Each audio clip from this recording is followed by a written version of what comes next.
Hey, fellow fuck ups, and welcome back to the Fantasy Fuck Ups podcast. I'm your host, Adam, with my co-host, Zach. Today, we are going to hit on some risers and fallers, along with some sleepers you may want to start putting on your boards as value picks.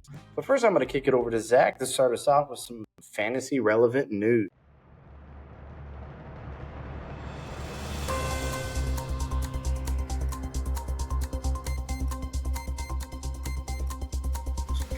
All right, yeah, I think the biggest thing in the news for me is this whole contract dispute scenario. You've got the Ayuk thing that everybody is just so tired of talking about, which I am as well.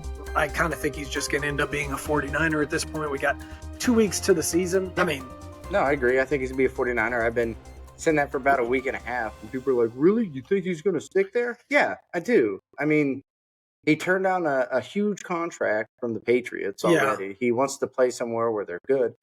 It's so late in the season. So the Ayuk thing is I'm just so tired of talking about it. I think he's going to be a 49er, which is kind of a bummer because I was excited about taking either Kittle or Debo. I thought like that was going to be a nice value pick and that they were going to have like a increase in targets with Ayuk going out the door, but I don't think he's going to leave anymore. The other one is Lamb. I see people saying, oh, we should seriously consider dropping him in our rankings, but I don't know. All the reports I'm reading are saying that they're close to getting a deal done. And so are you fading Lamb? No, I guess fading isn't the right word. Are you? I think fading is the right word. Okay. I'm not fading him off the top 3 picks. If he's there at 3, if he's there at 2, I'm probably taking him. Am I taking above Christian McCaffrey? I'm probably taking Christian McCaffrey at 1. PPR not. Yeah, I mean, most of the news reports I'm seeing are, promising talks with Lamb on new deal. I don't know. We'll see how that goes. The one that has been getting the most buzz in the news is Jamar Chase, because I guess Ocho Cinco or Chad Johnson was on with Schefter, I believe. Mm-hmm. And he had said, I haven't talked to Chase. I don't know anything about the situation, but I don't think we see him step on the field this year, which is just like... You sounded just like Ocho Cinco. Thanks. Yeah, you're welcome. What a wild take to just pull out of your ass, though. Burrow's finally healthy. You're excited about the season. You're going to have a high-powered offense. They typically, the past couple of years, have had a pretty good defense. It's not like you're on some dog shit team. You're holding out. You're not practicing. You're harming, in my opinion, your team. Yeah. I just don't get it. You still have 2 years left on your deal. Yeah, but think about it like this, Zach. Let's say he gets a bad injury, spinal, where he just can't play anymore. Sure. That's... Now he's got another 5-year... contract with guaranteed money. Yeah. I mean, yes, I agree. I guess I'm not thinking about it from a longevity perspective. It's just, what are we doing? It's 2 years until your deal is up, and we're potentially talking about not playing this season? I don't know. I think if they guarantee the contracts, that kind of stuff changes. Yeah. Okay, well then, bigger question about this. Are you worried about him? 3 to 6 in the first round. That's where I'm taking Jamar Chase, and I'm going to take him. You're going to take him? Yep. Okay. John Watson. He missed time for a different reason. Dude, I saw just the other day, now he has a sore throwing arm, and he was just cleared for contact. Maybe he needs a massage. He does. That's what I was about to say. Let's get this man rubbed down. Just bring in a male masseuse so it's not, a dangerous situation for him or the masseuse. What if he digs that? Look, whatever. Consenting parties can do whatever they want. I'm just saying let's put some hands on this man because they don't have Joe Flacco anymore, okay? Are we going to roll out DTR, Dorian Thompson-Robinson? We saw that show last year. It was not good. Probably bring back Joe Flacco. Yeah. Resurrect him again. Is he anywhere? I don't know. Hopefully he's on the couch somewhere because you deserve it, Joe. You do deserve it, Joe. All right. Some other news. I did see that the Colts had a joint practice with the Bengals, I believe it was. So you got to talk about just the smack talk. I'm just saying, Anthony Richardson, I'm not saying he's not going to be good, but people have him as like, he could be the number 1 QB this year. And he's going high and he hasn't proven anything. Yeah. And not to say he won't, but just as of right now, he has not proven anything to me. I guess some of the comments made in the joint practice was one of the cornerbacks was like, is that all you do is run? Yeah. And then he finally started throwing the ball. And I guess, according to reporters, it wasn't great. And then he immediately threw a pick. I keep seeing people talk about Anthony Richardson on their YouTube shorts. One of the things that they throw out there is he had the most fantasy points per drop back last year. He played 4 fucking games. Yeah. And in 2 of those games, he threw the ball less than 15 times. Yeah. That stat should not be spoken. That doesn't mean anything. People get excited. It's fantasy football. People get excited. How can you, with a straight face, say most points per dropback? Yeah. No, you can't. Stop. Yeah, I'd say stop. So what news do you have? Tyler Scott hauls in 99 yards in the preseason finale against the Chiefs. I don't know who that is. He's probably going to be the 4th wide receiver on the Bears' stacked wide receiver core, which we'll get into that later. Yuck. McCole Hartman Jr. caught 1 pass on Thursday. I would look to fade him. Yeah, I don't want that. The preseason running backs for the Chiefs have looked kind of good. Prince looked good the week before. Yeah, he had like a big run the week. But yeah, I mean, I think that Pacheco is one of the few people that's kind of locked in a workhorse role. Are we done with the news? I think we're done with the news. We always have performances, whether good or bad, that affect people's ADP value. And so the next segment we want to get into is ADP risers and fallers.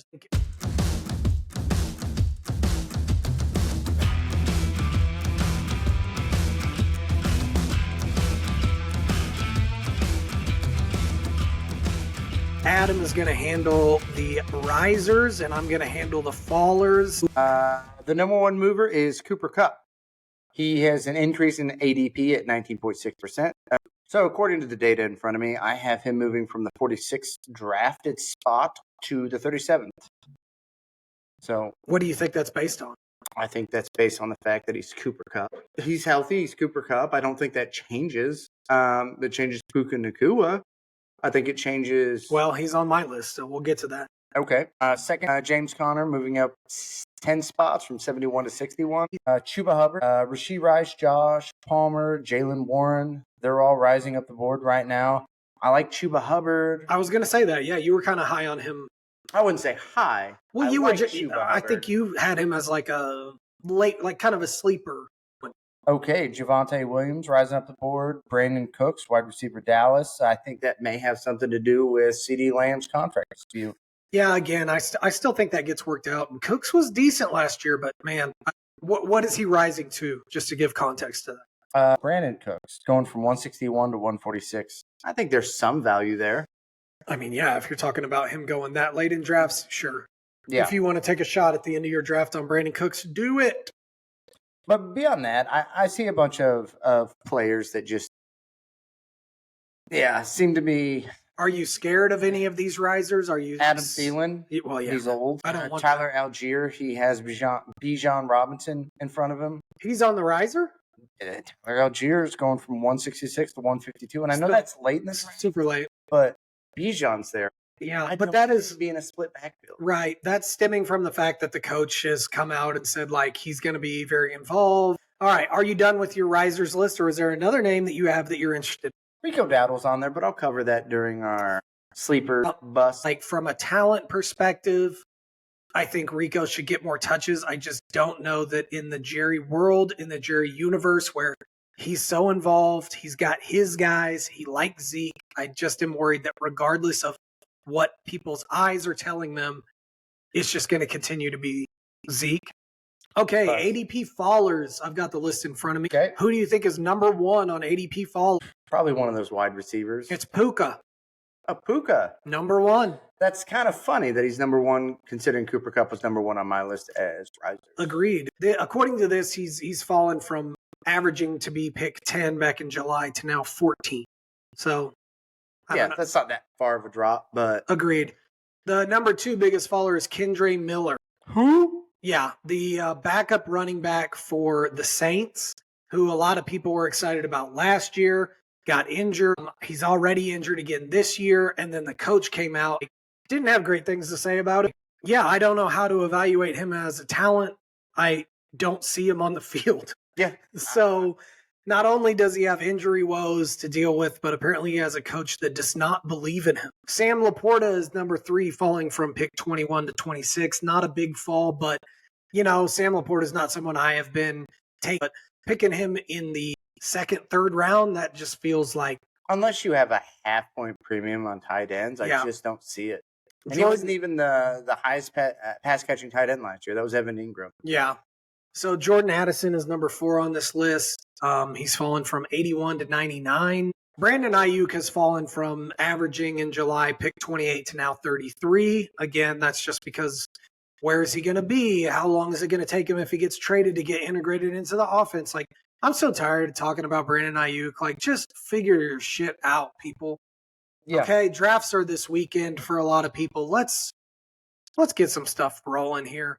Trey McBride falls from 42 to 49. That's not a huge fall. Stroud has fallen from 41 to 47. Adunze from 78 to 88. Marquise Brown fallen for obvious reasons. DJ Moore from 35 to 39. Not much movement there. Nico from 26 to 29. Kyler Murray from 65 to 72. That one is weird to me.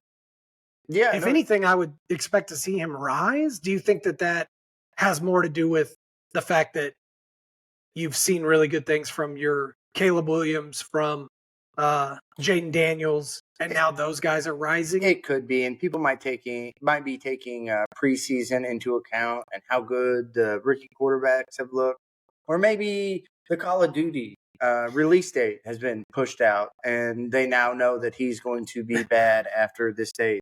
Yeah, it's just he's a weird name to see on the fallers. I just like him for this year. I think he's got more talent around him. Sure. And I think he's a solid quarterback. Let's talk about the risers and fallers list from this vantage point. I see a lot of fallers that coincide with wide receiver rooms that are stacked. And you and I have been kind of talking about this a lot. Sure. How do you value those Texans, the Bears? Who are some others? Even the Rams with Puka and Cup. Thank you. I mean, yeah, I don't know. That's the thing that scares me the most this year is you've got some expensive and some cheap, crowded wide receiver. And you've got the Packers is on the cheap side of that. Jaden Reed's the first person taken, like the 6th round or something like that. Yeah. And I don't know. I'll get into one of those players in my sleeper. The one that's the most scary to me is the Texans. They're all pretty expensive. You've got a Nico going pretty early. I think he's like a 3rd, 4th round guy. And then not far after him is Diggs. And then like 2 rounds later is Tank Dell. I think they're all being drafted in the top 36. There's not enough time in the game for them all to get the stats to be relevant. Yes. And my biggest fear with that, Diggs has shown throughout his career that he will like a squeaky wheel. So he will be bitching if he's not getting volume. Nico, I think from a talent perspective, will get that. But then on the flip side of it all, I think there's just a clear rapport there with Tank Dell and CJ Stroud. CJ Stroud likes Tank Dell. Tank Dell is a tremendous talent. Do we end up seeing Tank Dell actually, from a production standpoint, be more of the wide receiver too? I think it's going to be a lot of boom or bust, and it's going to be hard to know who to play and when. And that is going to suck from a fantasy perspective. All right, so the next segment that we're going to get into is values, busts, and sleepers. Each of us are going to give you our top 3 in each of those categories, and we can have a little bit of discussion about that. So let's get into the segment.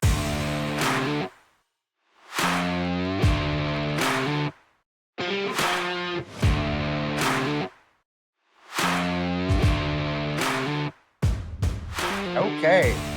I'm going to start off with values. My first value pick is, in fact, DeAndre Swift going as the running back 20. Okay. I like Swift. He had a career season in Philadelphia. He's coming into a great situation in Chicago with a rookie quarterback who's going to need to dump off the ball. We all remember that 42-yard screen that Caleb dumped off to him, no looking. I just think he's going to have a good year. And I think that RB20 is a great value for him, and you're going to reap the rewards. And that would be a pick in the mid-80s, according to the ADP list. Yep. And I think you're going to reap the rewards if you pick him up there. I really like DeAndre Swift. And I like how they've used him the little bit he's played preseason. Yeah. And I'm hoping he capitalizes on those opportunities. Yeah. I'm not saying you're wrong. Are you worried about, because you've got, Khalil Herbert and Roshan Johnson. Right. As his competition. Do you think that his role gets diminished? I'm hoping for a 60-40 split.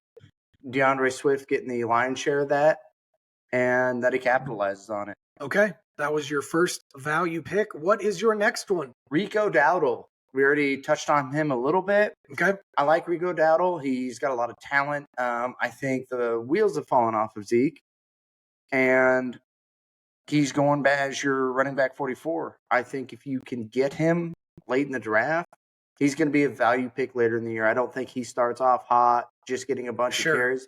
But I think as the season progresses, when Zeke just doesn't have it anymore, you're going to see more Rico Dowdle, and you're going to see more talent, flashes, and it's a great value pick for where he's going. Zeke is showing you really bad production. I still think that his value is going to be in TDs. And it could hurt, but my thought process on this is if you're going to go with a running back that's not a starter and he's going back as the RB44, go with a talented backup who has the opportunity to steal shares in that backfield. I hear you.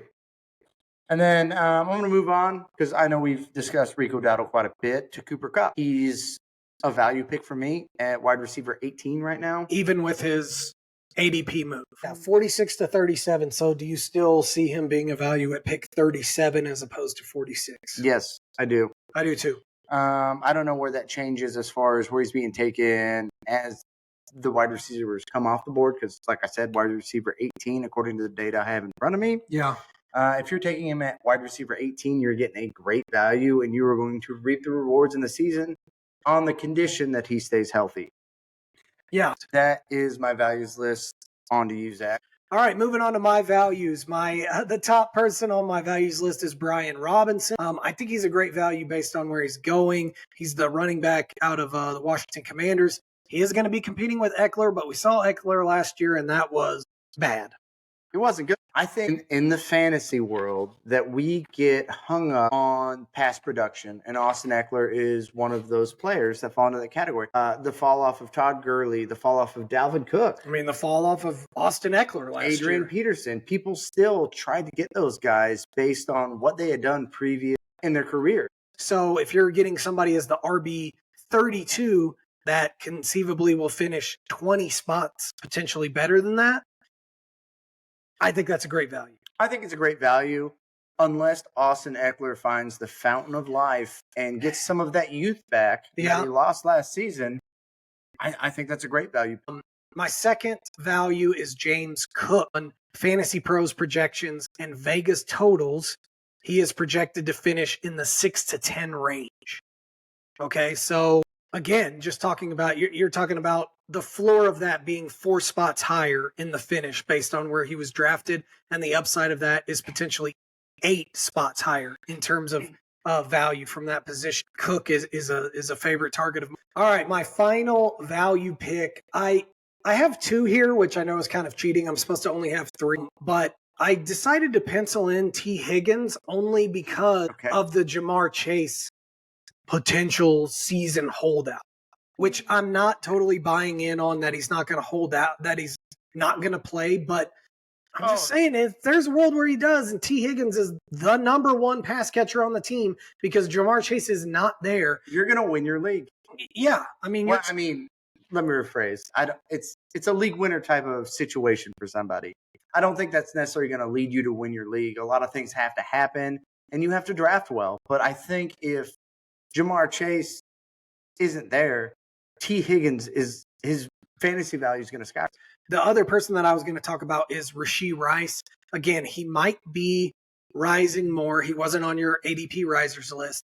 I think that the general feeling about him is that he is not going to receive a suspension this year. Well, if his ADP hasn't risen as a result of that situation not being resolved, then, this is somebody that you can get. I know that people are excited about what they've seen out of Xavier Worthy, but, Rashee Rice showed us last year towards the end of the year that he is a very capable number 1 target, or I guess number 2 target in that offense. Kelsey's probably still going to be the number 1 target, but I just think that that's really good value for a Rashee Rice. I want talented players on talented offenses, and you're talking about the number 1 wide receiver for Patrick Mahomes. And if he's going at wide receiver 35, if I'm sitting here saying that I think he'll be better than he was last year, and he was wide receiver 27 last year, and he's being taken as the wide receiver 35, then I'm seeing I'm seeing value in that pick. On that, we're going to move on to our bust pick. My first bust is Tony Pollard. Okay. Yeah, I think Tony Pollard is going to be a bust this year. And I will tell you why. Last year, he only averaged 4 yards per carry in a backfield that he took over the majority. He did have a bump in receptions with 52 receptions in 2023, but he also joins a backfield with Tajay Spears. Yeah. And I think that Tajay Spears is high on a breakout candidate for a lot of people. And I believe that the backfield will be split. So I'd go after the younger Spears in the later round and gain value that way. All right, on to my second pick for bust is Devon Achane. Oh, okay. Yeah, I'm interested in this. Talk to me. All right. Devon Achane stands at 5'8" and is 183 pounds. He was brought in there to be a change of pace back, and he had a really good season last year, but I don't think that's sustainable. I don't think he's going to have the season that he had last year. Raheem Mostert was the number 2 running back last year. In half PPR, yeah. Sure. And he had like 21 touchdowns or something ridiculous. Yeah, I think you have a lot of talent in that backfield, and Achane, as much as he did last year, isn't going to be brought in and have the same production. I just don't believe it. And he's going ridiculously high. Pick 24. Exactly. That's pretty high. The only thing that for I somebody will who's say, not your main contributor at the position. One. Yeah. The only thing that I will say about Devon Achane is, or Achane, I can't remember how you say it, but I do think that there is a potential that he is used in other ways that get him value. Like they were talking about have him be in the slot. And so that would mean he's on the field at the same time as Mostert. It's not necessarily like a one guy comes out, one guy comes in. I think that there is a potential that Achane's explosiveness and talent is something that McDaniels wants to utilize, and he's very creative. Achane, if you're watching, if you're one of the 800 viewers who've watched our podcast, then please let me know. I will wear a fantasy fuck up t-shirt. Yeah, tell us we're wrong. And tell the world that I was wrong about you. And again, bust feels aggressive because I think a lot of people hear that and they think like, don't draft this person at all. They're going to suck. Yeah. But I think that the larger point to make about a bust is that it's all about cost. It's cost versus value. Yes. And I just don't think you're going to get the value. And again, we were kind of having this conversation earlier. We've been drafting a lot on Sleeper, and I just think that Sleeper is not going to be indicative of your average home league. I think that Achane is somebody that I could say, like, he's still here like the 4th round. And if that is the case, then yeah, I'm going to warm to him a little bit more. So anyway, moving on. You have one more? I have one more. And a lot of people aren't going to like it, but I'm going to say it. Malik Neighbors. Okay, talk to me. Danny Dimes is throwing the ball to Neighbors. That sucks. That's all I have to say about that. Yeah, I don't think you need to say any more. I'm going to kick it over to Zach. You want to tell me a little bit about the bust that you have selected? Yeah, my first bust is going to be Rachaad White. Okay. Rachaad White is someone who is very inefficient and really was able to have a good season last year solely based on volume. He was not good. He was really only valuable because he was so heavily targeted, heavily used. And, you've got some backup running backs, Bucky Irving. I just think that there's an opportunity there where if he continues to display this wild inefficiency, where there are actually other people that can come in and put some tape out there to be like, this guy can get it done in ways that Rachaad White can't. I still think he's going to have a lot of receptions, but he lost his offensive coordinator that I think helped him get to that hyper target volume. I think that Baker is still going to check it down. I don't know, man. It's just, he's not efficient. I agree with you on that. And I think that if you're relying on him getting the same amount of volume this season as he got last season, you could be disappointed. I think you will. So, yeah, that is my take on Rachaad White. My second bust pick is Stephon Diggs. Okay, he's going not far behind Nico Collins. Nico Collins is going as the wide receiver 13. Stephon Diggs is going as the wide receiver 19. He's not I don't think he's the number one receiver. He's not the number one receiver in that offense. I don't think that unless he throws a fit on the sideline, that he's going to get the ball as much as he wants to. And I agree with that take. I think that he is going to throw a fit on the sideline, and that's all good and fine. If he can complain his way into higher targets, I just don't think that he can complain his way into consistently higher targets. Yeah, I agree. And more than the Nico of it all, which people are high on Nico, somewhat high on him, pick 29, wide receiver 13. I think that Tank Dell has shown, we talked about this earlier in the podcast, CJ Stroud and Tank Dell have a rapport. He likes Tank Dell. Oh, that's why they drafted him off CJ Stroud's advice. Exactly. You have someone who advocated for picking that person. You have someone who has shown to involve him in the offense. And you're talking about 3 wide receivers that are all pretty expensive. And if you're going to take an early shot on Nico and you think that that can pan out, I would rather pivot and then take a shot later on Tank if I didn't want to take the shot on Nico. But for me, I don't want to take a shot on Diggs right there in between the two because I think it's going to be hard. I've already said it and I'll say it again. I just think it's going to be a lot of boom and bust games for these people. And I think that Stephon Diggs, he's going right next to a DK Metcalf. He's going above DK Metcalf, above Jalen Waddle, above Devonta Smith, above DJ Moore. I just think if we're talking about bust in terms of production and value and cost, I think that he is going to be a bust from that perspective because I do think he'll have some great games, but I think it's going to be a bumpy fucking ride. If you have faith in him, make your case to me in the comments. I think I could see by the end of this year that Stephon Diggs is actually the wide receiver 3 on this team. I couldn't agree with you more. He's great. He's been great. He's just getting older. And there's younger wide receivers on that team that are beasts. My last bust pick, and again, I'm kind of going with some risky options here. It's going to be Marvin Harrison Jr. Again, whenever I say bust, I don't want you to hear this and say don't draft Marvin Harrison Jr. Based on where I'm seeing him go on Sleeper and other ADPs, maybe you're in a home league like me, and maybe he goes in the 3rd round this year. Take him. Do that. I think he's going to be great. But if he's going at pick 16, in the middle of the 2nd round, and he's being drafted as the wide receiver 9, I just think it's going to be really hard for a rookie wide receiver. He's still a rookie, but he's being taken as the wide receiver 9, and the projections have him finishing as 10 from Fantasy Pros, and Vegas has him in the 11 to 15 range. So he's not even going to meet the value that he's being drafted. I think the rookie effect this year and how high wide receivers and some quarterbacks are being drafted is indicative of what we've seen the last 2 years with 1 to 2 players. Yeah. They're not all going to pop off. Sure, you might see a few, but you're not going to see, 4 rookie wide receivers in the top 20. It's just if you're being drafted as wide receiver 9, you're going to have some pretty lofty finishes here. I mean, even if I just go and look at the stats from last year, the wide receiver 9 was Stephon Diggs with 160 targets, 1,183 yards, and 8 touchdowns. Well, if he's only projected to have 6 touchdowns, significantly less reception, that's going to be more like 13, 15. That was my final bust pick. The final thing that we're going to move on into this episode is sleepers.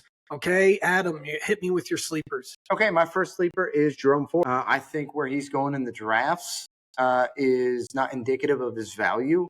Chubb's not going to start the season. He might not see the field until weeks 4, 5. And Jerome Ford's going to provide a massive amount of value. I think if you hold on to him, if you get to pick him up late in the draft, I think he's going to exceed your expectation when Chubb does come back, because who knows how Chubb is going to respond after that nasty injury last year. Well, and even if Chubb comes back in week 4, that seems early, but maybe it could happen. Maybe it's more likely that he comes back in 6 or 7. But I would assume that it's probably a 2 to 3 week process, even once he comes back. Even if their goal is to have him go back to a workhorse role, it's not going to happen day 1. Right. They're going to ease him back into it, slowly ramp his touches up and see how he looks. So, let's say on the good side of it, he doesn't come back until week 6, 7. You're probably talking about him not fully taking back the workhorse role until potentially week 10. And that's not to account for complications from his injury. Sure. If there are any complications. I mean, it was nasty. Jerome Ford is going to be right there. And I like him as a sleeper pick and a good value for where he's going. And just to give context to that, you're talking about Jerome Ford being taken at 116. I mean, Harrison Butker goes right before it. Yep. So you're talking about people starting to go in on fucking kickers, and you're getting a RB1 on a decent Cleveland team. On a good team with a good offensive line. I shouldn't have said good team. On a team with a good offensive line. Decent Cleveland. Yeah. Team. Yeah. So, yeah, I love that. I am in on Jerome Ford as well. If I can get him late in drafts, I think that's a great sleeper pick. My second sleeper pick is Jackson Smith and Jigba. I like Jackson Smith and Jigba. I think that a lot of people do. Yeah. He's 6. He had a decent year last year as a rookie with 63 receptions, 628 yards, and 4 touchdowns.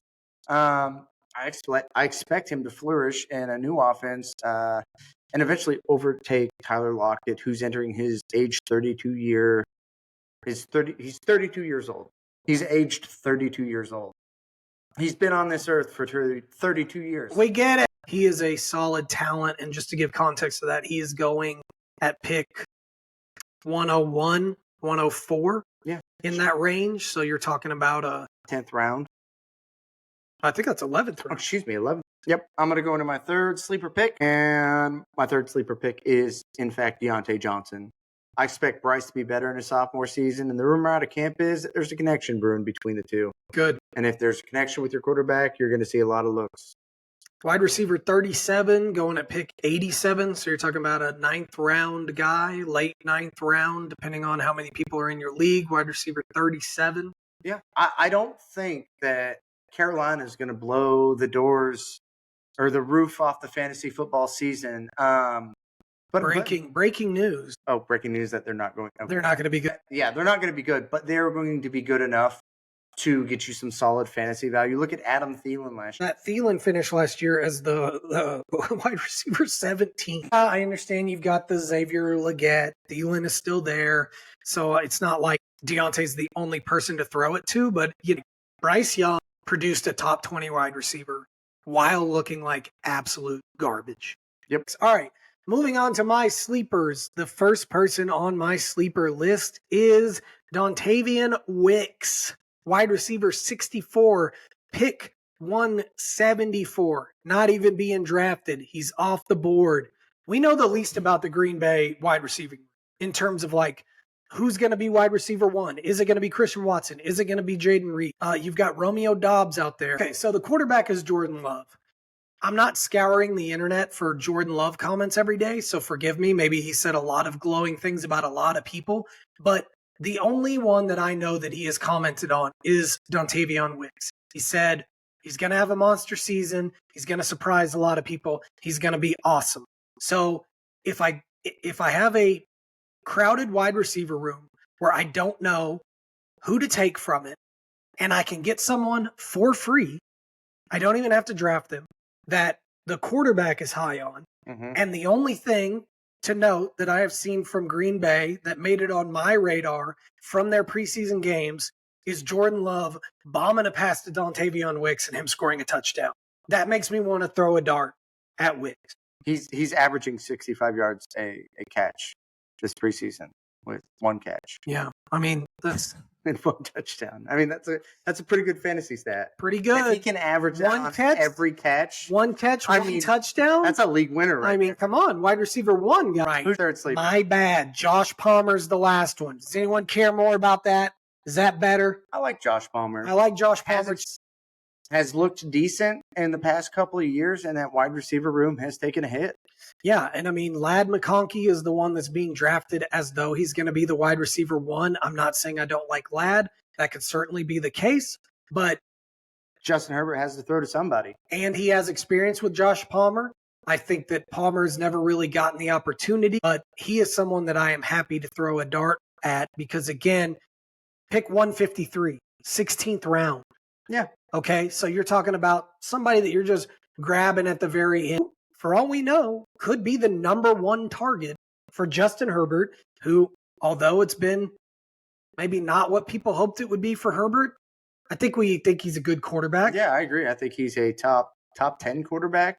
Realistic. I just think when you're talking about Josh Palmer, Ladd is a rookie. Josh Palmer has been there. He knows, I guess I can't say he knows the system because the system is different, but he's been on the team. He knows Justin Herbert. He has at least some rapport with Justin Herbert. And I think that, you're talking about a dart throw at the end of a draft, and he could end up being the number one target on a team that I think is going to be decent, pretty good. Yeah. I had him last year in a dynasty league, and I've kept him. Then that's a solid sleeper pick. Yeah, I mean, I just think, you're talking about getting if I can have the wide receiver one on a decent team, then that's something that I'm looking for. But now couple that with the fact that you can get him as the last pick in your draft. Yeah. Then give me some of that, and we will see how it plays out. And if it doesn't work out, I don't give a shit. He was my last pick. I'll drop him. Let me know your values, busts, and sleepers. Let me know if you don't agree with our takes.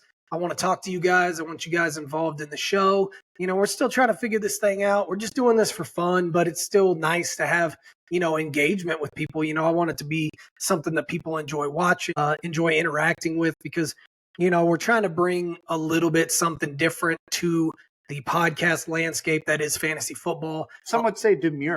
Don't get me started. I don't know how to get popular, okay? I don't expect to quit my job and have a podcast, but, I'm trying to find ways to get more listeners, and one way to do that, by suggestion of my wife, was like, oh, you need to find trending topics on TikTok. Okay, well, everybody's doing this demure shit, so I make a video, and I'm like, trying to be funny about the demure thing. And they were mean. They were fucking mean to me. And probably like 16-year-old kids just eviscerated me. It was 2 comments. One of them was, this is a grown-ass adult, which hurt more than I thought it was going to. And then the next one was just, for real, this is sad. It's just like, I'm just trying to get into some trending algos here, dude. I'm trying to promote the podcast. You think I want to be over here doing a demure hashtag? No, I don't know how to get listeners, man. Okay. Again, I don't think that I'm going to quit my day job here, but this is fun, and I don't want to spend the time to record shit if nobody's watching. So I'm sorry, guy out there, if you're watching. I am an adult, and I made a demure TikTok, and I'm sorry that I did that. You hurt my fucking feeling, okay? I don't know how to be cool or trend, and I was just giving something a shot. So hit me in the comments, bud. What should I be doing? My favorite, personally, was your first TikTok that you posted for our podcast, and the first statement ever on the Fantasy Fuck Ups TikTok was, "Hey guys, let's start a podcast." Oh, bro, we should start a podcast. Yeah. Yeah, that one didn't hurt that much. I was just like, yeah, that is kind of funny. That was the conversation. It was like, hey, don't you think it would be fun if we did this? Yeah, and that's what we're doing. Again, I don't think that I'm going to get famous doing this. That's not the goal. The goal is to have fun, include my friends, have some contests, have some challenges, really enjoy the season. I don't know if you know this, people. I'm 37 and I have 2 little kids. There ain't a lot of fun going on in my life, okay? I'm doing a bunch of shit that I don't want to do 90% of the fucking time, okay? So forgive me for trying to do something that's a little, For me, it's about my wife not giving me crap for watching football. I got to do it for the podcast. Yeah, that argument is not going to work for me, but I'm just saying I don't do a lot of fun stuff. I don't do a lot of me stuff, okay? When you're a parent, it's not about you anymore. Your days and weekends are filled with stuff for the children. That's great. Birthday parties, going to the park, going to this, going to that. That's great. I love my kids. I love my family. But I don't get a lot of stuff that's for me. I like fantasy football. I like doing this little podcast thing is going to be fun. I'm just saying, I don't know what I'm saying. I don't want to come off of this sounding like a bitch. I'm not a bitch.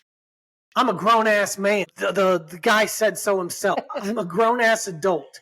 And I'm sorry if some of the things that we do sometimes for views seem sad to you. Keep it fucking moving. I don't care. Oh, no, talk shit. I like it. I don't. I'm gonna think about it too much. It makes me sad. Okay? I don't know what to say about that. I'm not a mentally strong person. It's gonna affect me. And to be fair, like Maybe you should run the TikTok. that was your video, and they were kind of dogging on you, and I thought it was fantastic. Yeah. Most of your response to it, just like that, it got you the feels a little bit. Well, I deleted it. I know. Yeah. You deleted the video, not the comments. Well, I deleted the comments first, and then I deleted the entire video because it only had like 100 views, so it didn't get the traction that I thought it was going to get. And then the only engagement on it was 2 people making fun of me, and I was like, well, this didn't go how I thought it was going to go. I don't know how I thought it was going to go. I didn't know that it was going to make people feel sad for me. It made me feel sad for me. On that note, Zach, do you have anything else you want to discuss? No. All right. Hey, thank you for joining us this week. So we're going to have one more episode, a little post-draft special that comes out right before week 1 starts, where we're going to do your typical start-sit question, good matchups, bad matchup. Oh, yeah, we're going to do a little draft special after next week.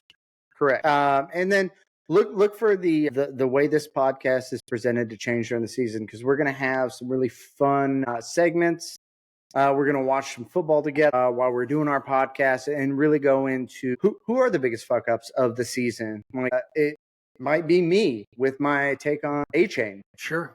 Or just your general lineups decisions that you make each week. We're going to have a bunch of fun segments throughout the year, and we hope that you guys join us, get a chance to kind of laugh off some of those shitty decisions that you make that can haunt you. And on that note, I think that's it for the week. Thank you guys. Don't forget to follow, subscribe, like, tell your friends about us, leave a comment. A nice one. Thanks, guys, for watching. We'll see you in a couple weeks. Later.